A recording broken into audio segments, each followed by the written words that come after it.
guys, it's Adeola. Welcome to my channel. So today we're going to be talking about YouTuber Sherliza Moé. I've been seeing her name all over my timeline and it has been nothing good. The armies can't stand her. I've watched a lot of her videos in the past because she's done a good number of BTS-related videos. So when I started seeing all this stuff on my timeline about her, basically just saying how people were calling her BTS Anti, a fake army, just saying a bunch of things, and a lot of it did not look good. I was really surprised. I was like, I do not remember it being like this at all, so I decided to do some research. I actually contacted Sherliza because there were some things I wasn't clear on. I really did not know how to interpret, so I asked her a couple of questions. So today I'm just going to go through all the things I've seen armies say that she is considered problematic for online and address them and talk about her responses about the ones that I asked her about also.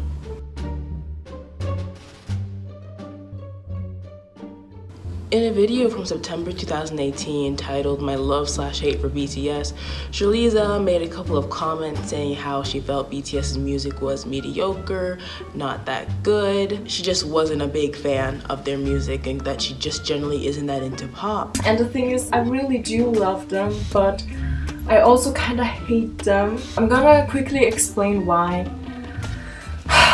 It's because I'm torn. To be really honest with you guys, I'm not the biggest fan of their music.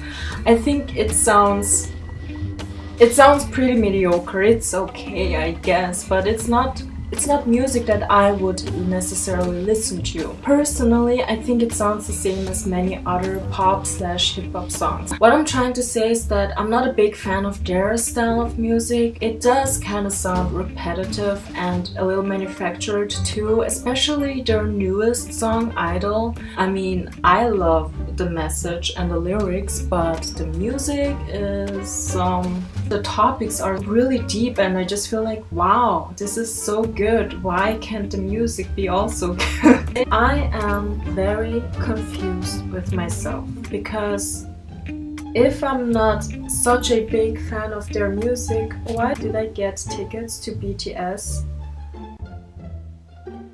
So after seeing this, a lot of armies were confused because Sherliza went to Wembley, she went to go see BTS in Paris, Berlin, and people were just like, how can you say you don't like BTS's music, but you keep buying their concert tickets? This was something I asked her about because I was confused about that too, because I was like, you literally bought barricade tickets, sound check tickets, everything. This to me sounds like you like them, right? So I was very confused. And she explained that when she made that video, of course that was a year ago, right? She said that she was mostly talking about their title tracks. In that video she did talk about not liking Idol, but that she does mostly like their side tracks, you know, the B-sides as we say, basically the non-title tracks of a lot of their albums. Not only from what she told me, but you can also see in her videos compared to like September 2018 to a video she did in like May, where she's saying how she loves their music. You can see how, as she mentioned, the way she has felt for BTS has changed over time,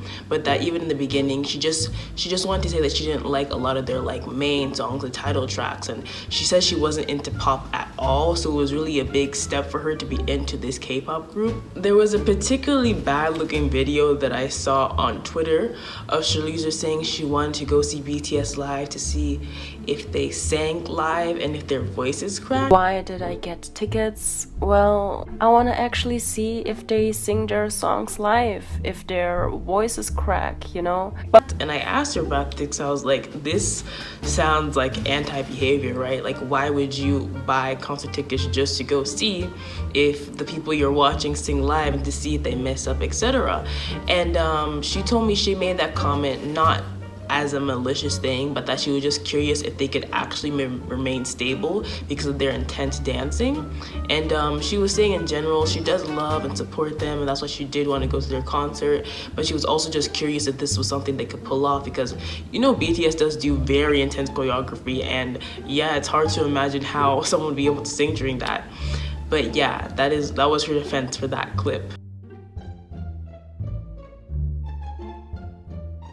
On Twitter, I saw a lot of armies saying that she accused BTS of plagiarism, which she did not. She talked about BTS and them sampling other songs in their songs, and that was part of her explanation of saying why she wasn't really that into their music, because she felt it sounded like a lot of other pop music.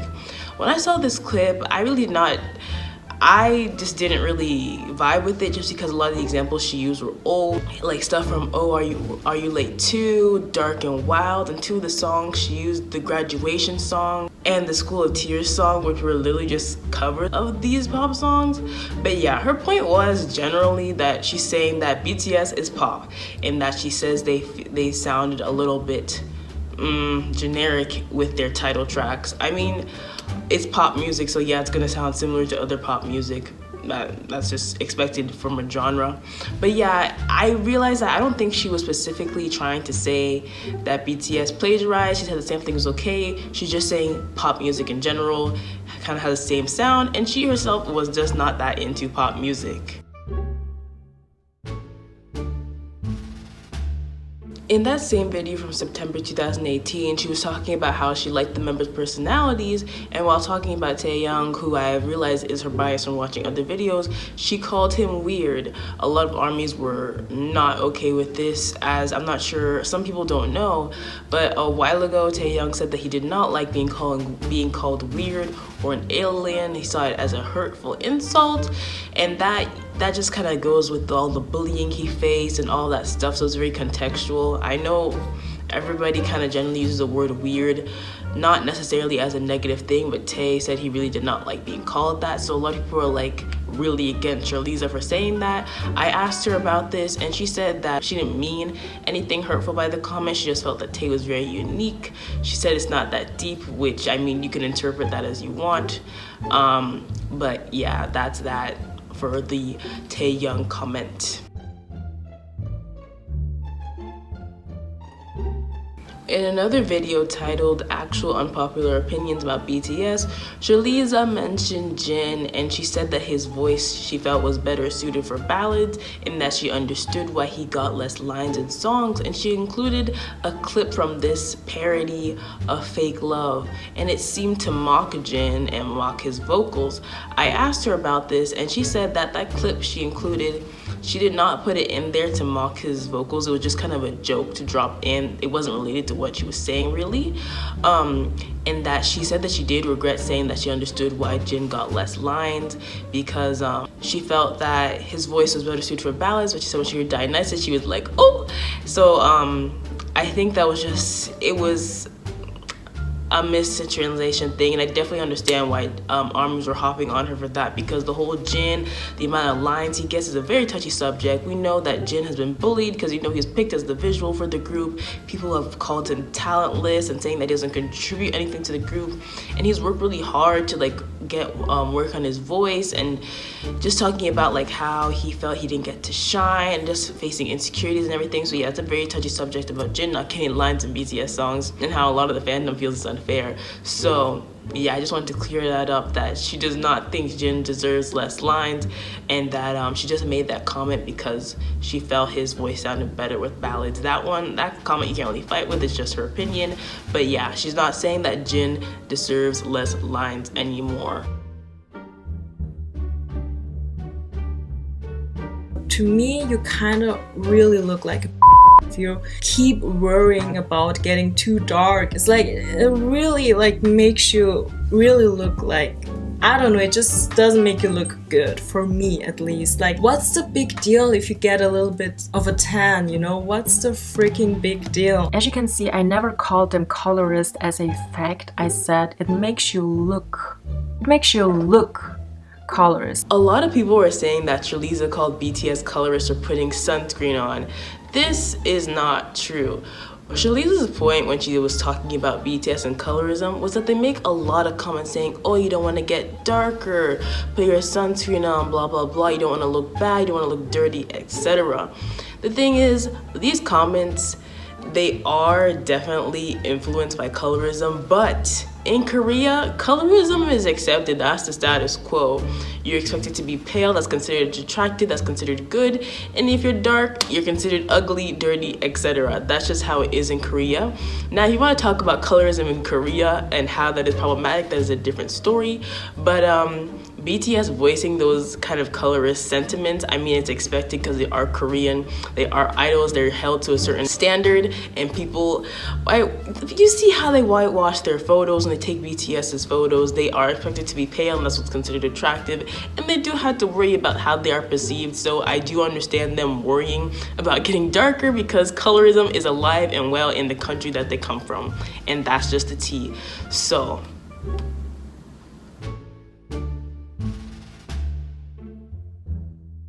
another thing people were upset about concerning her was, apparently she said ARMYs were jobless and didn't have lives because of all the time they spend streaming. This right here is a very general and popular opinion. A lot of people feel a certain way about streaming.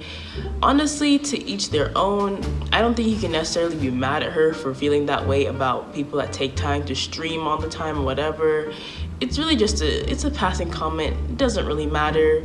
Yeah, some people are just like, oh, you need to get a life, stop streaming. I say do what you want. I don't think Sherliza generally deserves hate for saying that. It's just, it's not relevant. You do what you want to do. And if you take your time to stream and do all these things, who cares what anyone says about you? It really doesn't matter. Do what you want to do. You're here to support BTS, right? So do that. It doesn't matter what anyone else has to say about it. You know who you are, and you can do what you want. A lot of people are also saying that the video she did interviewing Sasaeng was fake and that it was just her voice but with the distorter. I asked her about this and she said that no, it wasn't fake, and that a Chinese news channel actually contacted that Sasaeng to write a further article about them. I couldn't find the article and she couldn't remember the channel's name, but as for the Sasaeng video, take it as you will. Even if it is fake, I think it served its purpose by helping us see into the whole process of being a Sasaeng, because everything that was mentioned in that video, in the interview, it is all those things Sasaengs do. So I think it was still a good way to see how Sasaengs work. But I mean, if it's fake, yes, you definitely do have a right to not be for that, you know. No one likes to be lied to, but you don't know if it's a lie or not. Believe what you want to believe. Again, I don't think it should be a reason to send Sherliza hate. It's really just a video. It's YouTube. It's for entertainment. Yeah. A lot of people have also criticized her from basically saying she uses BTS for clout, also coming for her because she makes doll faces, right? She's an artist, and she's made BT21 themed ones, and people are just like, you're making money off of copyrighted things. Here's my thing. I did not know the copyright rules when it comes to making art, but I feel like people are kind of just jumping on this because they generally want to just throw more things at the Sherliza girl because of how they feel she is a BTS anti, etc. Because the reality is there are people selling copyrighted stuff for BTS all over the place. They sell merch online, like serious, just like literal photos that are copyrighted 100%. So if you've ever bought unofficial merch, watched content with copyrighted things in there, you really can't say anything about her and her art. She's literally like the last person you should be coming for. You should really be going for like those big K-pop sellers that sell all the unofficial merch, or even these big like K-pop YouTubers like Jay Gucci literally sells like phone cases with the BT21 characters. It is what it is. You don't have to like her art. That's not what I'm saying. I'm just saying that you really can't come for her and say, oh my gosh, copyright, unless you're coming for everybody else, which no one is. That's just the truth. So after all the talking I did with her, I could tell that yes, her love for BTS has definitely grown. It's just bottom line, back then, she just didn't like some of their title songs. She doesn't have to like idols, not that big of a deal. I think the way that she delivered it is kind of what made people seem like she hated the group, and it made it very confusing. But that's definitely not the case. Yeah, she did kind of resist in the beginning because she was like, oh my gosh, she wasn't ready to be like a stan of her group because she'd never done that before. But she does like BTS. She likes a good amount of their music, maybe just not the title tracks. But I did ask her, does she identify as a BTS ARMY? Because I saw people calling her a fake ARMY. And I'm just like, does this girl even identify as an ARMY? You're calling her fake? She never said that she was an ARMY. She really just considers herself a fan. And I feel like that kind of concludes everything. yes, an army, we're supposed to protect the boys and support them and everything. We literally are an army, right, here to fight for them, right? So Sherliza does not identify as an army, so I don't think that people should have a problem with what she's doing. I just want to say that I've seen a lot of people on Twitter just coming for her, saying you want to beat her up at concerts. That's happened in the past. I think it was Wembley, people saw her and they wanted to beat her up and stuff. And I'm just like, army, again, we cannot be threatening people harm just because we do not like them. This makes us look really bad. You should not be bullying people. Even if she were a BTS anti, this is not how you approach it. You cannot fight fire with fire. You cannot just attack people on the internet. It's just not nice and it's not okay. And honestly, if you do not like this girl, why are you giving her all this attention? Every single day I've been on Twitter this past week, I have seen her name and I do not follow her. You're literally giving her more attention by talking about her. If you don't like someone, just leave them alone. Don't give them more attention. Of course, do not attack them. This is why they call armies toxic. Please stop. Let's all try and be nicer. And make sure you do your research before you start coming for people. And if you're gonna come for people, let's not threaten harm or tell them that they're ugly, etc. It's just not okay. Also, it's literally become a running joke to be blocked by her. People just, obviously when you say something bad about her, she's like blocking everybody. And I kind of understand because literally before I made this video, I went on Twitter, I just searched her name. It was just hate upon hate upon hate. So I think she's just blocking everyone that even comes for her, even if it's at a big scale, small scale, you're getting blocked. There's a lot of hate coming her way, so I can kind of understand why she's deflecting everything. But bottom line, don't be mad that you got tickets for what, a sound check? BTS tickets, it's free for all. You come with your money, you get what you get. She is a fan. She may not identify as an army, but we cannot police who gets to buy tickets. And it's not like she's going there specifically to hate on them, as we have cleared up. So I don't think we should be having this big of an issue. But anyways, that is it for the video. Make sure to leave your comments below. Drop a like for me if you like this video. And make sure to hit subscribe because I make a lot of BTS videos and you do not want to miss them. I will see you guys later. Bye.